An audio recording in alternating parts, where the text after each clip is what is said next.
வாயழகு செஞ்சதெல்லாம் வைகையாத்து மண்ணுங்க, பல்லழகு செஞ்சது முல்லையூர் மண்ணுங்க.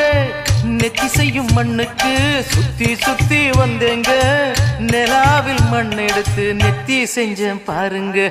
தந்தானே தந்தானே தந்தான குயிலே சாமி, தந்தானே தந்தானே என்னோட மயிலே.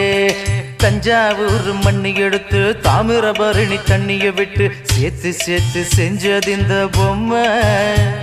இது பொம்மை இல்ல பொம்மை இல்ல உண்மை.